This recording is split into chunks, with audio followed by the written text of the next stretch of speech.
Kita bersyukur di saat ini kita masih berjumpa lagi di dalam chapel kita, dan kami para guru tentunya tak henti-hentinya berdoa untuk setiap siswa-siswi dari grade 10, 11, dan 12 agar di masa-masa yang seperti ini kita justru bisa lebih serius lagi dan menggumuli akan pertumbuhan iman kita melalui setiap proses belajar mengajar yang kita sama-sama lakukan, tetapi juga melalui setiap firman Tuhan yang kita dengarkan bersama-sama di dalam chapel kita.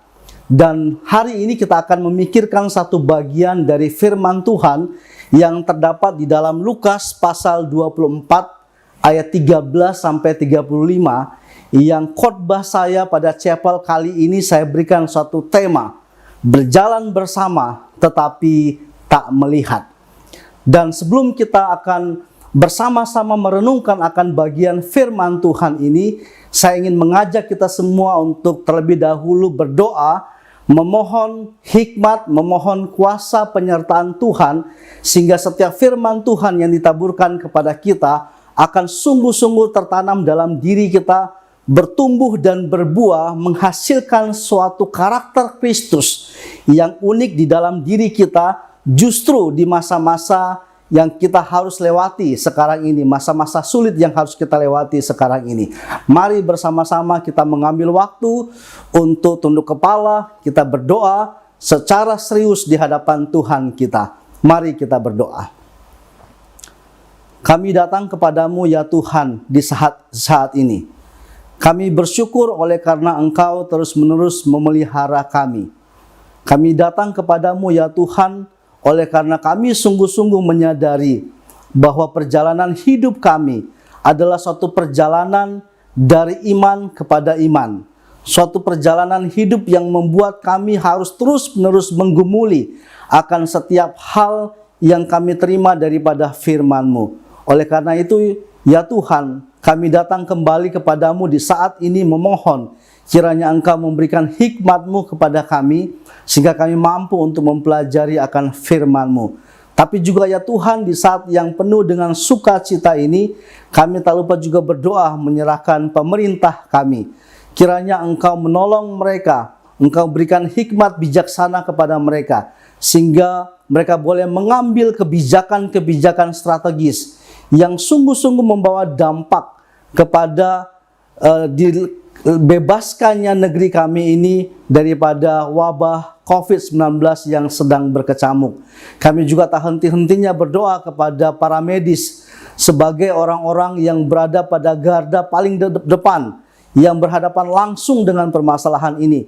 Kiranya Engkau juga tolong mereka, Tuhan memberikan perlindungan kepada mereka, agar mereka senantiasa dapat secara maksimal, secara efektif melakukan tugas panggilan mereka untuk melayani setiap orang yang mengalami masalah COVID-19 ini. Kami juga tak lupa berdoa menyerahkan para ahli yang terus-menerus berupaya untuk memberikan jalan keluar terhadap masalah ini. Pada akhirnya ya Tuhan, kami berdoa menyerahkan setiap anak bangsa. Kami berdoa kiranya kami semua juga mendapatkan penghiburan dan lawatan daripada-Mu Tuhan. Secara khususnya kami berdoa menyerahkan seluruh sivitas dari UPH College kepada-Mu ya Tuhan. Para siswa, para guru, kiranya kami semua terus ada dalam perlindungan Tuhan yang Maha Kuasa. Dan sebentar nanti ketika firman-Mu akan diperdengarkan, kami memohon kiranya Engkau memberikan hikmat dan bijaksana surgawi, sehingga setiap firman-Mu yang diberitakan akan mampu membuat kami bertumbuh lebih dekat lagi dalam pengenalan kami akan Engkau ya Tuhan. Terima kasih ya Tuhan, berfirmanlah Engkau dari tempat kudus-Mu, karena kami semua sedia untuk mendengarkannya. Dalam satu nama Tuhan kami Yesus Kristus, kami berdoa dan bersyukur kepada-Mu. Amin.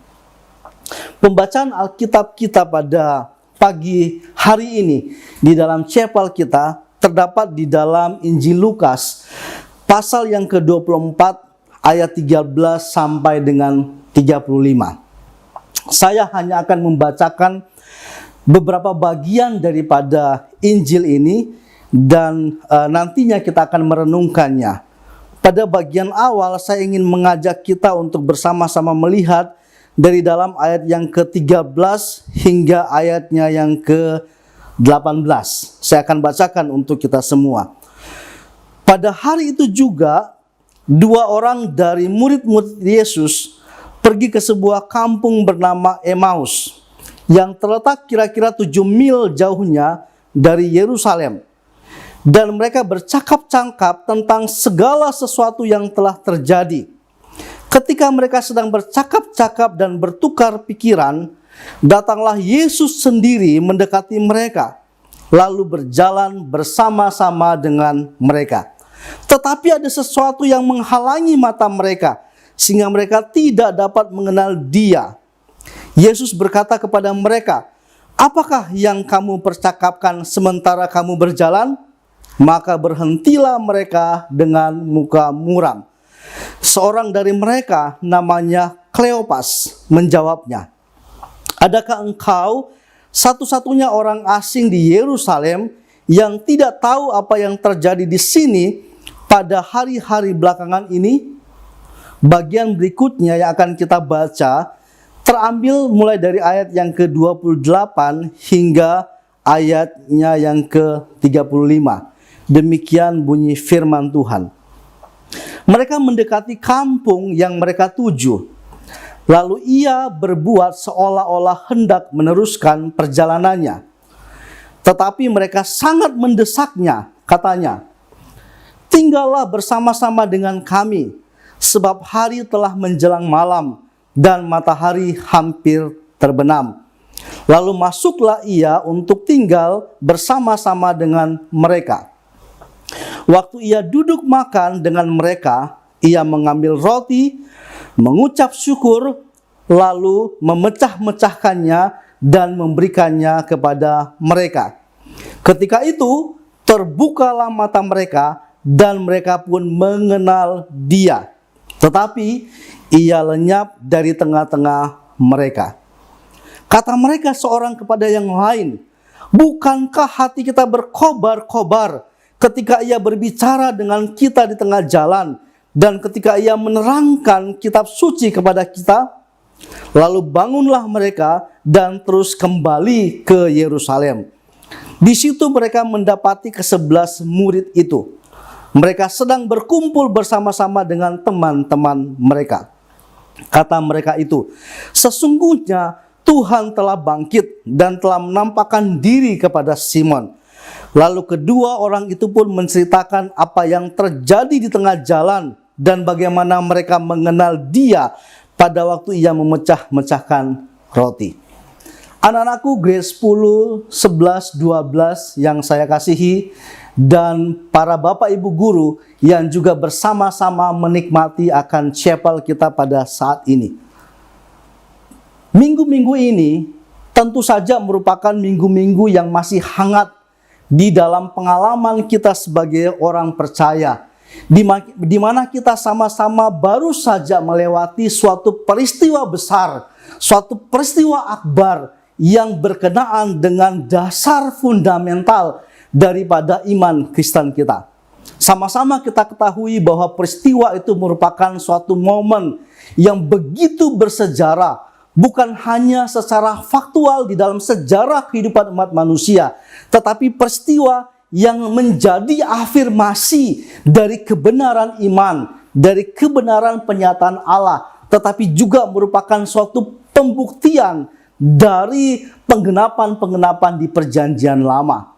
Yang kita tentunya tahu peristiwa itu kita telah lewati beberapa waktu yang lampau, yaitu peristiwa kematian Yesus Kristus oleh karena sengsara yang harus Dia tanggung terhadap dosa-dosa kita, ketika Dia harus menebus akan dosa-dosa dan pelanggaran kita, menyucikan dan menguduskan kita melalui kematiannya di atas kayu salib. Tetapi juga pada saat yang bersamaan 3 hari setelah itu, kita bersama-sama merayakan secara penuh dengan sukacita akan kemenangan Yesus di atas kayu salib, ketika Dia bangkit menunjukkan akan eksistensinya sebagai Allah. Kebangkitan Yesus merupakan jawaban atas segala pergumulan-pergumulan kehidupan manusia. Maut yang merupakan masalah yang paling mendasar, yang paling eksistensial dari manusia, mulai dari zaman Adam sampai kepada eksistensi manusia di masa yang akan datang. Tetapi permasalahan ini kemudian dijawab oleh Yesus melalui kebangkitannya. Artinya di dalam Kristus ada pengharapan yang Allah berikan kepada setiap orang percaya. Kita tadi telah bersama-sama melihat akan bagian dari pembacaan Alkitab yang sama-sama telah kita nikmati barusan. Di dalam pembacaan Alkitab barusan, paling tidak kita bisa menyimpulkan akan kisah tersebut. Kita bisa menyederhanakan kisah tersebut di dalam 3 hal yang penting untuk kita soroti. Yang pertama, kisah tadi merupakan suatu kisah tentang perjalanan dari 2 orang murid Yesus yang lain, yang dari Yerusalem sedang menuju kepada Emmaus. Yang oleh kesaksian Alkitab kita dijelaskan bahwa perjalanan dari Yerusalem menuju Emmaus itu adalah suatu perjalanan yang sebenarnya berlangsung dengan jarak kira-kira 11 mil, ya, atau 11 km, 7 mil atau 11 km. Yang menarik adalah pada saat bersamaan sebetulnya para murid-murid Yesus, Simon dan murid-murid yang lain sedang berkumpul bersama-sama di Yerusalem untuk menerima kesaksian dari para perempuan-perempuan yang pergi untuk mengunjungi kuburan Yesus. Dan setelah kembali mereka dari kunjungan kepada kuburan Yesus Kristus itu, mereka memberi suatu kesaksian yang luar biasa penuh dengan sukacita bahwa kubur itu kosong, bahwa Yesus sudah bangkit. Kemudian Petrus, dia ingin meyakinkan akan kebenaran dari berita tersebut. Dia kemudian pergi ke kuburan itu, dan dia juga menjadi salah satu saksi daripada kebangkitan Yesus Kristus ini. 2 orang murid ini merupakan kisah dari yang lain dari para murid Yesus. Mereka tidak berada di dalam euforia akan kebangkitan Yesus Kristus ini. Mereka justru sedang melakukan suatu perjalanan ke Emmaus. Apa yang menjadi penyebab perjalanan mereka ke Emmaus ini? Pada bagian yang ketiga, kita lihat di sana, saya catatkan di sana bahwa sebetulnya 2 orang ini sedang dirundung oleh tragedi pilu. Suatu tragedi yang penuh dengan duka cita, di mana guru yang selama ini mereka ikuti, guru yang selama 3 tahun ini mereka dengarkan pengajarannya, guru yang mereka sertai perjalanan melakukan pelayanan daripada Yesus Kristus, guru yang melakukan begitu banyak mujizat, guru yang menjelaskan Taurat Allah, firman Allah, perjanjian lama dengan begitu menakjubkan bagi mereka. Sehingga kalau kita lihat di dalam kesaksian Injil Lukas ini, mereka bersama-sama ketika menjawab kepada Yesus Kristus, mereka berkata bahwa dia nabi yang luar biasa. 2 orang ini adalah 2 orang yang mengekspresikan suatu duka cita oleh karena permasalahan yang sedang dia hadapi. Dan yang menarik adalah justru Yesus kemudian hadir di dalam perjalanan mereka ini. Mereka berdua yang sedang penuh dengan duka cita, yang sedang dirundung dengan tragedi yang pilu ini, yang seolah-olah tidak ada lagi harapan di dalam diri mereka berdua. Justru Yesus menghampiri mereka berdua. Yesus ada dalam perjalanan mereka berdua. Yesus menemani perjalanan mereka berdua. Dan yang lebih penting daripada itu adalah Yesus kemudian memberikan suatu pengharapan baru untuk membalikan duka kepada sukacita, untuk membalikan keputusasaan kepada pengharapan. Dan saat ini ketika kita mempelajari mengenai firman Tuhan ini, kita mendapati bahwa Yesus sungguh-sungguh mengerti akan setiap hal yang secara spesifik dialami oleh para murid-murid Kristus. Memang 2 orang ini bukanlah 2 orang yang menjadi bagian utama dari para murid Kristus. 2 orang ini bukan merupakan bagian dari murid-murid yang senantiasa menyertai Yesus dalam lingkaran yang terdekat dari Yesus. Dikatakan oleh Injil Lukas adalah dua orang ini hanyalah merupakan dua murid yang lain yang tidak bersama-sama dengan murid-murid utama daripada Yesus Kristus. Tetapi yang menarik adalah Yesus hadir di dalam perjalanan duka mereka.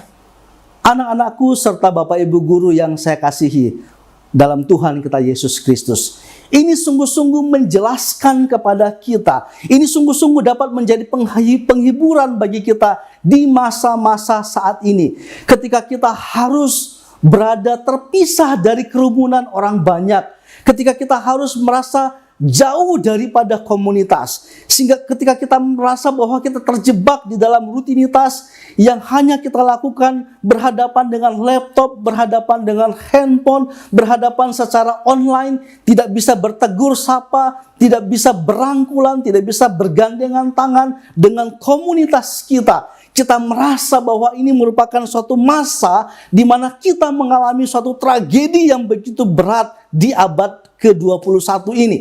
Kalau kita melihat perjalanan sejarah dunia, ada begitu banyak orang yang kemudian berkata bahwa COVID-19 ini merupakan suatu wabah yang begitu besar, membuat nilai kemanusiaan kita itu kemudian menjadi hampa. Teknologi yang kita punya, perkembangan yang kita punya, ilmu pengetahuan yang kita punya, keberhasilan dalam dunia medis yang kita punya, begitu banyak temuan-temuan mutakhir yang dimiliki oleh manusia seolah-olah tidak berarti, tidak berdaya di dalam menghadapi akan wabah ini. Kita seolah-olah menjadi orang-orang yang sedemikian tidak berdaya di dalam tragedi ini. Kita harus sungguh-sungguh terisolir daripada yang lain. Bahkan lebih daripada itu, dalam konteks seperti ini kita bisa melihat bagaimana agama pun tidak berdaya untuk menghadapi hal-hal semacam ini.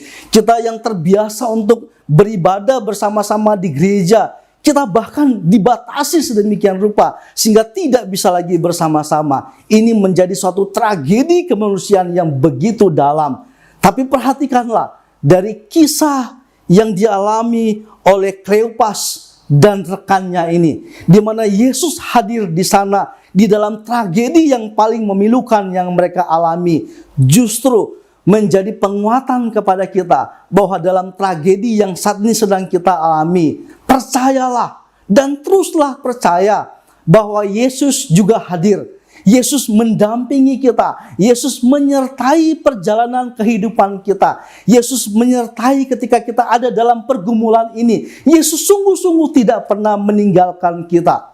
Saya tahu mungkin beberapa dari Anda sudah mulai bertanya tentang suatu fakta kebenaran.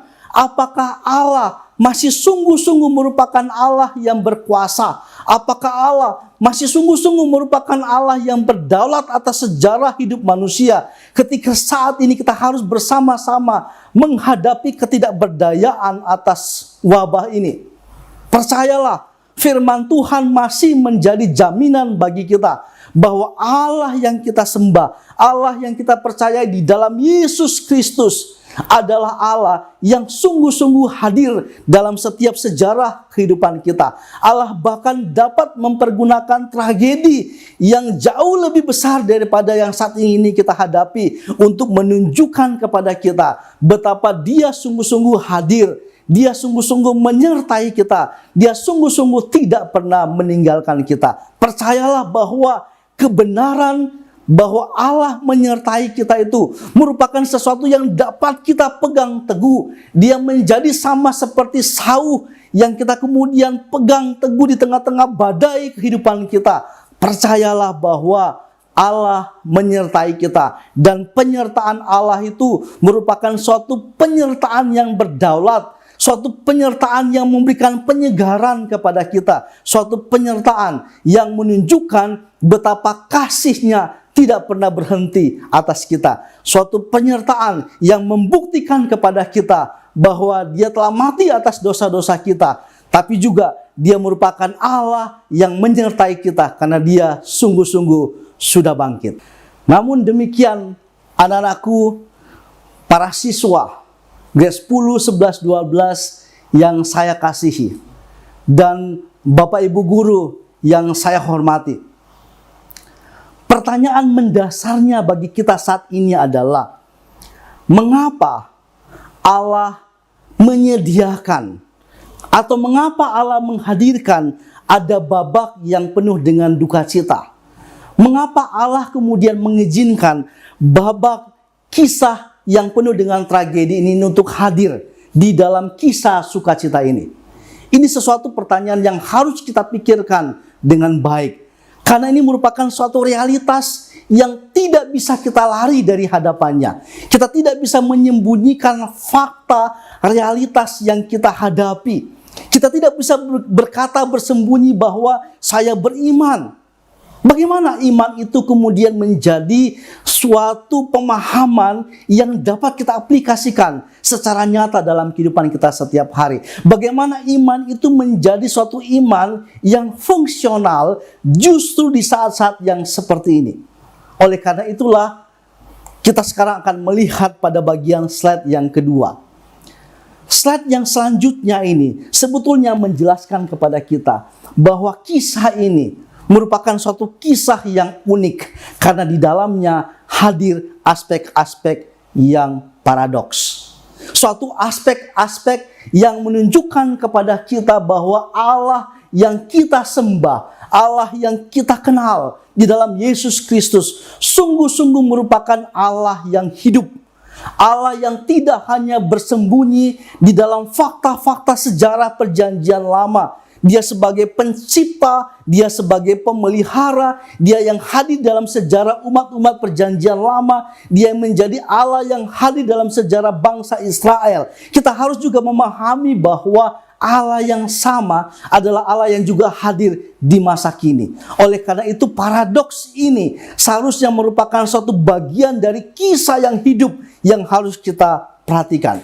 Yang pertama, kita mendapati bahwa sesungguhnya realitas hidup yang kita jalani saat-saat ini sebetulnya merupakan suatu realitas yang berbanding terbalik dengan iman Kristiani kita.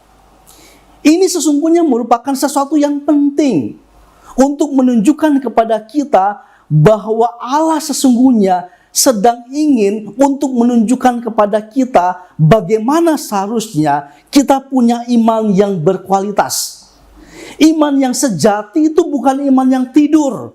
Iman yang sejati itu bukan iman yang diam.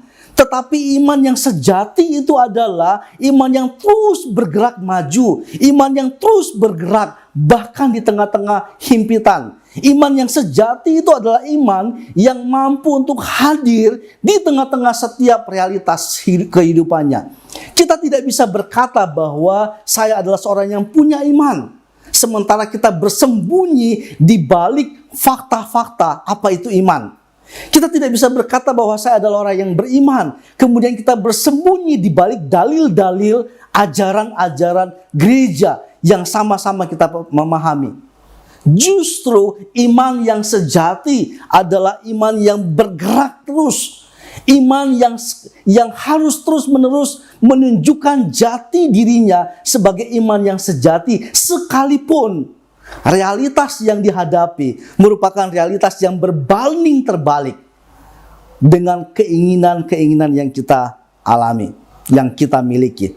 Selanjutnya, kita harus memahami di sini mengapa kisah ini merupakan bagian dari kisah yang penting. Karena justru dari kisah ini kita mendapati bahwa rencana ilahi merupakan suatu rencana yang selalu misterius dan mengejutkan.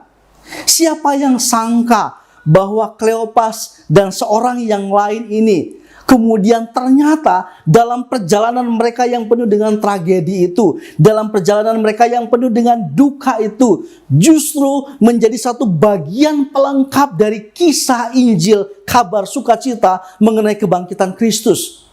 Dua orang ini tidak pernah menyangka bahwa perjalanan mereka yang dijalani, ditapaki, dilalui dengan begitu pergumulan, kesedihan, dan tragedi, kemudian menjadi suatu gembira, kabar sukacita bagi seluruh dunia, bagi seluruh orang percaya. Bukan hanya bagi orang-orang Kristen pada masa lampau, tetapi juga menjadi dasar dari keyakinan iman dari orang Kristen sepanjang segala abad.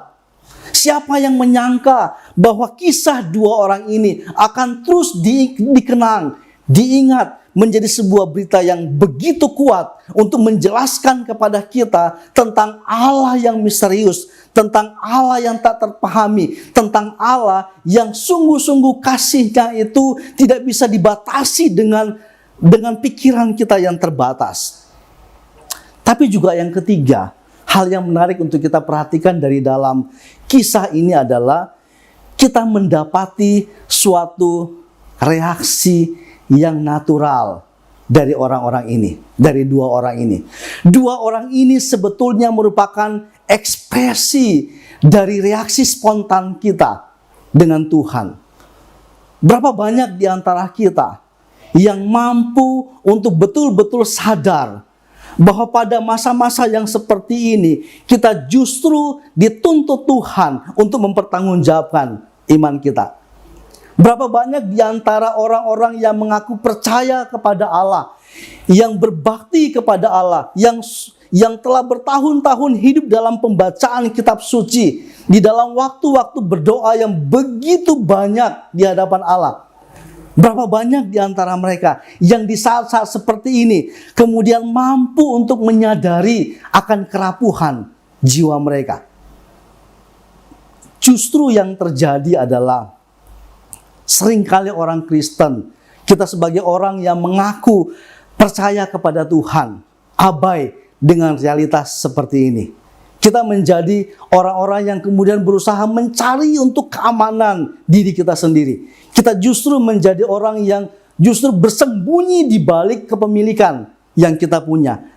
Kita tidak melihat ini sebagai suatu cara Allah untuk hadir di dalam dunia ini melalui kita. Berapa banyak kemudian orang-orang Kristen yang menyadari bahwa hal-hal semacam ini justru merupakan tantangan bagi kita untuk bereaksi, membiarkan gelora ilahi yang hadir dalam diri kita itu justru semakin menghidupkan akan pelayanan kita kepada orang lain. Yang terjadi justru yang kita harus lihat sekarang ini adalah berapa banyak orang-orang Kristen yang justru ingin dapat panggung dari peristiwa semacam ini. Anak-anakku serta Bapak Ibu Guru yang dikasihi oleh Tuhan kita Yesus Kristus, dua orang ini sebetulnya merupakan ekspresi yang natural dari keberadaan natur manusia kita yang berdosa. Kita yang bersembunyi ketika berhadapan dengan tantangan. Kita orang-orang yang rapuh, kita orang-orang yang mudah mengalami keputusasaan, kita orang-orang yang kemudian terlalu mudah untuk terjebak di dalam duka kita. Kita merupakan orang-orang yang terbiasa untuk hanya mengandalkan Tuhan, menggunakan nama Tuhan untuk hal-hal yang kita jalani di dalam masa-masa yang penuh dengan aman, tentram, sentosa, dan kenikmatan. Pertanyaannya adalah, apakah di masa-masa seperti ini kita mampu untuk terus-menerus menggelorakan akan semangat beriman kita di hadapan Tuhan? Yang menarik adalah pengakuan dari kedua orang ini. Setelah mereka melihat bagaimana Kristus menghadirkan dirinya secara real, justru ada bagian yang menarik di dalam ayat yang ke-32. Mereka berkata begini, "Bukankah hati kita berkobar-kobar ketika Ia berbicara dengan kita di tengah jalan dan ketika Ia menerangkan kitab suci kepada kita?" Mereka berdua yang sedang ada dalam duka, tragedi, dan kepiluan hati ini, waktu berjalan bersama-sama dengan Yesus, mereka tidak menyadari bahwa ini adalah Yesus. Kenapa mereka tidak menyadarinya? Oleh karena mereka terjebak dengan masalah yang mereka pikirkan. Mereka terjebak dengan realitas yang mereka hadapi berbanding terbalik dengan apa yang mereka imani. Mereka terjebak dengan adanya realitas rencana Allah yang misterius dan mengejutkan. Dan akhirnya hal-hal semacam itu tidak membuat kepekaan iman mereka justru muncul. Mereka sadar dan kemudian mengaku bahwa kenapa tadi kita, padahal hati kita tadi bergelora, berkobar-kobar ketika Dia sedang menjelaskan tentang kitab suci. Tetapi kenapa kita tidak menyadarinya? Anak-anakku dan Bapak Ibu Guru yang saya kasihi, Kita harus menjadikan momentum semacam ini sebagai suatu titik tolak untuk kita mulai menggugah akan iman kita, untuk kita mulai menggelisahkan kembali akan iman kita, untuk kita mulai bertanya kembali isi sesungguhnya dari iman kita. Apakah kita telah sungguh-sungguh beriman kepada Kristus yang bangkit itu? Pada akhirnya kita bisa melihat di sini Allah sedang justru mengguncangkan akan spiritualitas kita. Peristiwa ini, pengalaman ini merupakan sesuatu yang tidak terhindarkan dalam pengalaman Kleopas dan temannya ini. Sama seperti kita sekarang, kita tidak bisa melarikan diri dari fakta bahwa kita sama-sama harus menderita untuk sekian waktu lamanya. Ada area-area yang tidak terpahami, ada masa-masa yang begitu sulit yang harus kita lewati. Kita harus menjalani segala sesuatu bukan lagi dalam rutinitas kita. Bahkan kita bisa berkata bahwa masa-masa ini merupakan masa-masa yang extraordinary, menuntut perhatian yang lebih dari kita untuk membuktikan kualitas iman kita. Dan justru di masa-masa spiritualitas kita digoncangkan seperti ini, Allah inginkan hal itu terjadi. Allah menginginkan supaya kita digelisahkan kembali spiritualitas kita. Allah ingin supaya kita terus bertanya lagi, dan pertanyaan mendasarnya adalah, apakah kita telah sungguh-sungguh berjalan bersama dengan Yesus? Apakah kita telah sungguh-sungguh mengalami Yesus dalam setiap jejak-jejak langkah kehidupan kita? Atau jangan-jangan kita hanya sekedar berjalan dan tanpa melihat bahwa Yesus hadir dalam perjalanan ini. Memang kita berjalan dalam pengalaman iman kita. Kita berjalan berdoa, baca Alkitab, dan melakukan begitu banyak rutinitas agamawi kita. Tetapi pertanyaan mendasarnya adalah, apakah kita telah berjalan bersama dengan Yesus? Atau jangan-jangan kita tidak melihat Yesus dalam perjalanan ini? Ada 3 poin yang saya ingin bagikan kepada kita saat ini mengenai bagaimana berjalan dengan Yesus di dalam konteks spiritualitas yang sedang digoncangkan seperti sekarang ini pada masa-masa ini. Yang pertama, berjalan bersama Yesus adalah suatu perjalanan iman, bukan perjalanan rutinitas. Berjalan bersama Yesus yang diinginkan Allah adalah bagaimana kita memiliki iman yang terus-menerus berkualitas di hadapan Allah. Yang Allah inginkan justru perjalanan kita bersama-sama dengan Yesus adalah suatu perjalanan yang di dalam iman itu kita membuktikan bahwa Allah sungguh-sungguh hadir di sana. Allah ingin supaya perjalanan iman kita ini merupakan suatu perjalanan iman di mana kita erat bergantung kepada Kristus. Bagian yang kedua yang menarik adalah dalam kisah ini, ketika 2 orang itu telah tiba di Emmaus bersama-sama dengan Yesus, Yesus kemudian bersikeras untuk melanjutkan perjalanan. Tetapi 2 orang ini lebih bersikeras lagi untuk mengajak Yesus tinggal bersama-sama dengan mereka. Ini suatu bentuk keramah-tamahan, suatu bentuk kebaikan yang umumnya dapat kita lakukan sebagai orang percaya. Tetapi yang menjadi pertanyaannya adalah, cukupkah sampai di sana pengenalan akan Kristus itu? Yang menarik adalah ketika Yesus kemudian bersedia bersama-sama dengan 2 orang ini, Kleopas dan temannya ini, dijamu dengan jamuan makan. Tapi yang menarik adalah Yesus kemudian di dalam ayat yang 30 berkata demikian. Ia mengambil roti, mengucap berkat, lalu memecah-mecahkannya dan memberikannya kepada mereka.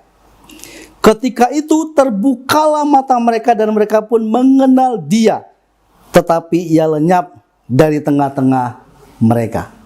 Yang menarik adalah Tuhan Yesus menjadikan momen ketika Dia memecahkan roti, ketika Dia membagi-bagikannya. Itu membuat kedua murid ini, Kleopas dan temannya ini, tersadar siapa sebenarnya orang ini.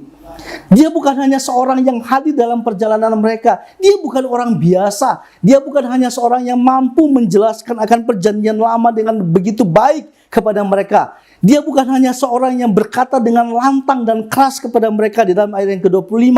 Hai kamu orang bodoh, betapa lambannya hatimu, sehingga kamu tidak percaya segala sesuatu yang dikatakan para nabi. Dia bukan hanya sebatas seperti itu. Yang menarik adalah di dalam keguncangan iman ini, di dalam keguncangan spiritualitas ini, Yesus menuntut kita untuk mengalami firman Allah. Yesus menginginkan kita untuk justru bertumbuh di dalam pengalaman melalui firman Allah. Dan dua orang ini mengalami hal tersebut. Ada suatu komuni, ada suatu persekutuan yang intim dengan Kristus, dan itulah yang mencelikan mata mereka. Yang ketiga, berjalan bersama Yesus seharusnya melahirkan spiritualitas yang dinamis di dalam kuasa kebangkitan Kristus. Di dalam ayat yang ke-33, dengan baik sekali Lukas mencatat di sana. Lalu bangunlah mereka dan terus kembali ke Yerusalem. Jangan lupa, waktu mereka dari Yerusalem melakukan perjalanan ke Emmaus, mereka berjalan dalam duka, mereka berjalan dalam murung, mereka berjalan dalam keletihan, mereka berjalan dalam ketiadaan pengharapan, mereka berjalan dalam kebuntuan hidup, mereka berjalan dalam permasalahan-permasalahan, mereka berjalan di dalam iman yang hampir padam.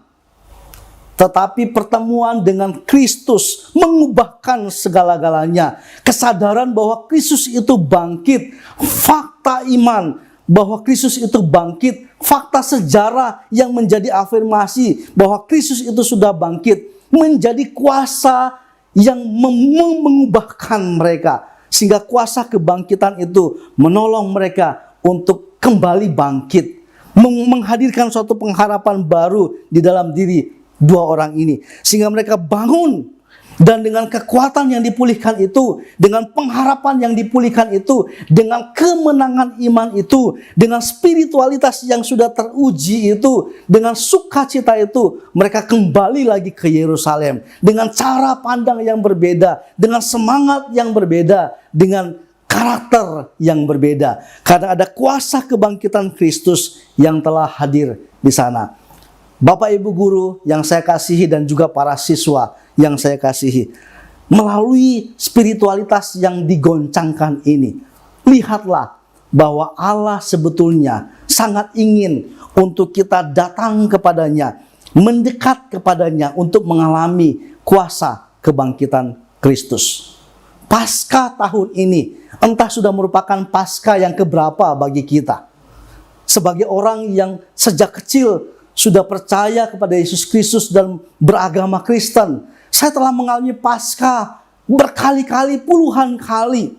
Saya telah mendengarkan khotbah ini berpuluh-puluh kali. Saya telah juga mengkhotbahkan khotbah ini berkali-kali. Teks ini merupakan bagian yang sudah berkali-kali kita lalui. Bahkan peristiwa Paskah sendiri, rutinitas dalam gereja, ketika kita melakukan Paskah bersama-sama dalam komunitas, sudah berkali-kali kita lakukan. Tetapi pertanyaan mendasarnya adalah, apakah kuasa kebangkitan Kristus itu sudah hadir mengubahkan kita? Apakah kuasa kebangkitan Kristus itu sudah sungguh-sungguh mengubahkan kita, sehingga kita punya karakter yang baru, kita hidup di dalam karakter yang baru, yaitu karakter kebangkitan Kristus? Ini merupakan pertanyaan mendasar bagi kita. Jika kita masih hidup dengan cara yang lama, jika kita masih hidup dengan perspektif yang lama, jika kita masih hidup di dalam bangunan konstruksi iman yang lama, dengan cara spiritualitas yang lama, maka kita hanya mengulang-ulang kembali sejarah perayaan peringatan akan Paskah kebangkitan Kristus. Kita tidak menemukan esensi yang berharga dari kebangkitan Kristus. Dan ini yang saya mau katakan kepada kita semua, kita tidak secara sungguh-sungguh mengalami kuasa daripada kebangkitan Kristus. Kebangkitan Kristus adalah kuasa yang membuat maut kehilangan kuasanya. Kebangkitan Kristus adalah kuasa yang membuat dosa menjadi diselesaikan. Kebangkitan Kristus adalah kuasa yang membuat kita menyatu dengan Allah di dalam suatu persekutuan yang intim, yang erat, Bapa dengan anak. Kebangkitan Kristus adalah suatu kuasa yang membuat kita semakin disegarkan kembali untuk hidup di dalam Kristus, di dalam iman kepadanya, untuk terus berjalan dalam perjalanan kembali ke Yerusalem dengan semangat yang baru.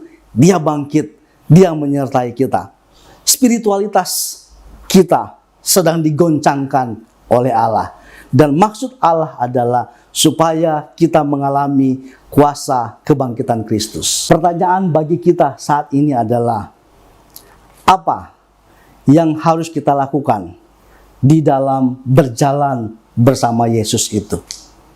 Ada 3 hal yang saya hendak tawarkan kepada kita sekalian.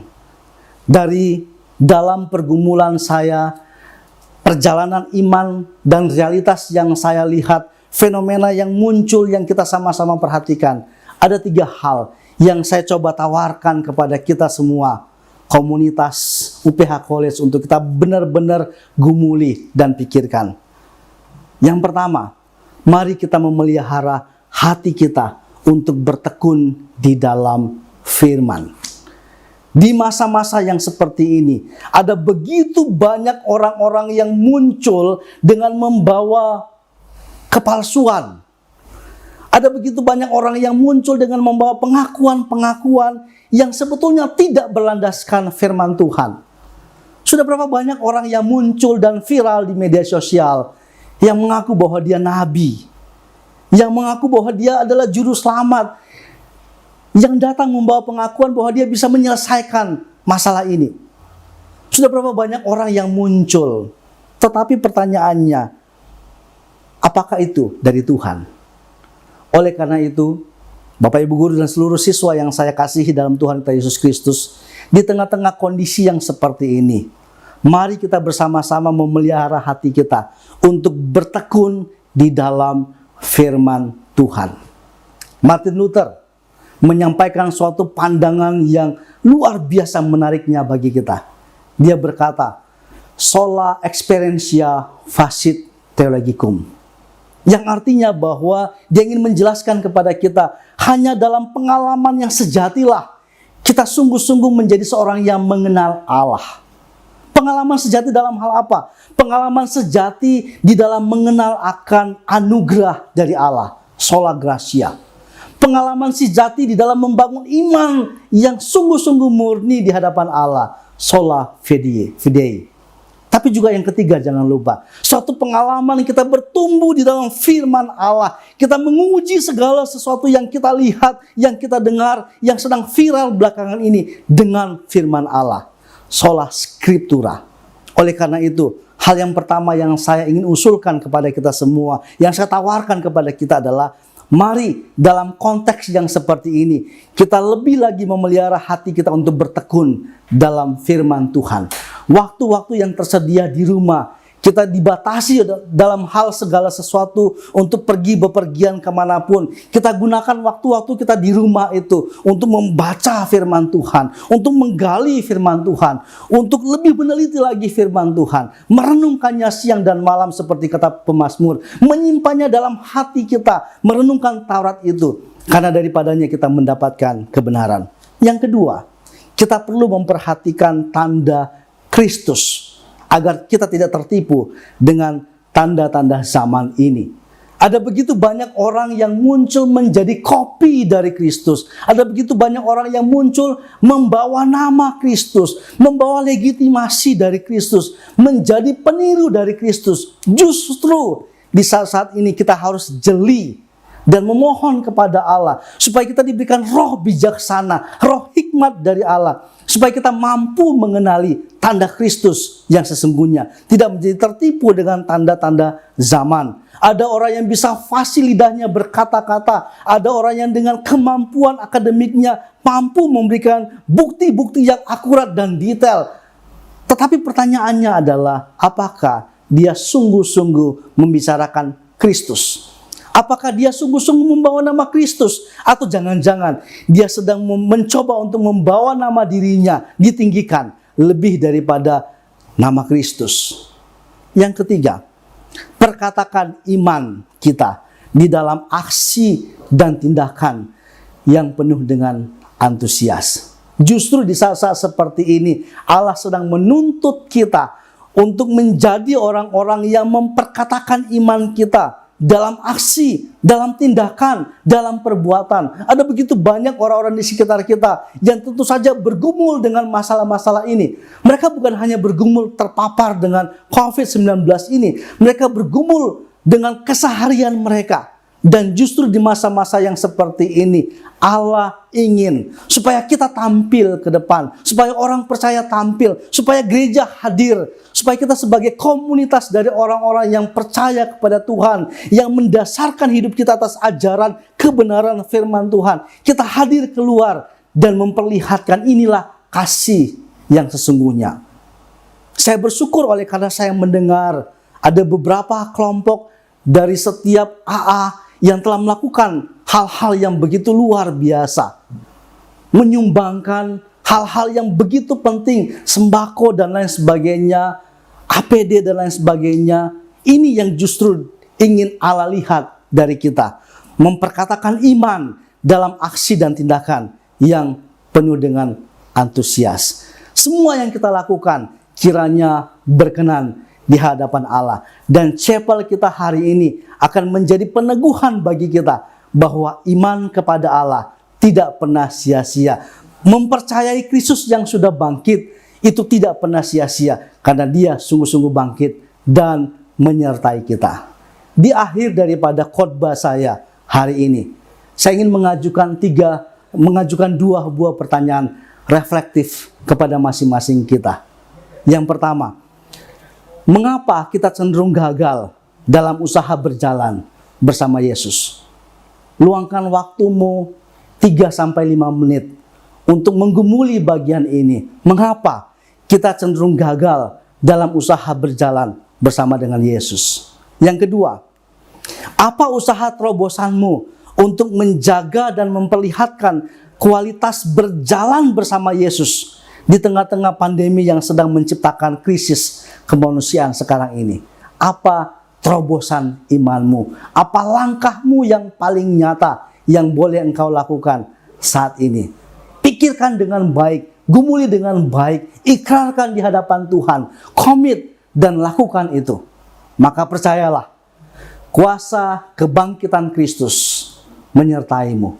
Perjalanan kehidupan kita bersama-sama dengan Kristus adalah perjalanan memasuki Yerusalem yang baru. Memasuki Yerusalem baru yang penuh dengan sukacita, yang penuh dengan kemuliaannya. Karena di dalamnya spiritualitas kita yang telah digoncangkan itu telah hadir menjadi spiritualitas yang menjadi jawaban atas segala kebuntuan. Spiritualitas yang mampu menjadi jalan keluar atas segala pertanyaan-pertanyaan. Spiritualitas yang mampu mengobati setiap hati yang rapuh, setiap iman yang gelisah, setiap harapan yang mulai sirna.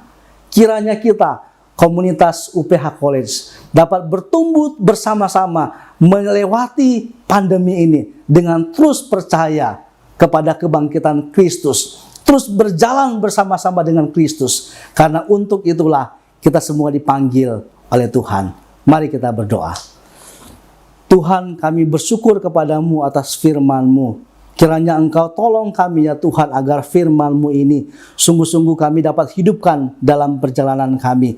Sehingga kami sungguh-sungguh berjalan bersama-sama dengan Kristus, Allah yang sudah bangkit itu. Dan biarlah kiranya kebangkitan Kristus, kemenangan Kristus atas maut, akan juga menolong kami, memulihkan iman kami, memberikan pengharapan baru kepada kami, antusiasme baru, dan lebih daripada itu, memampukan kami menjadi saluran kasih-Mu kepada orang-orang lain. Terima kasih Tuhan, kami berdoa, mengucap syukur untuk firman-Mu di saat ini. Dalam nama Tuhan kami Yesus Kristus, kami berdoa dan bersyukur kepadamu. Amin.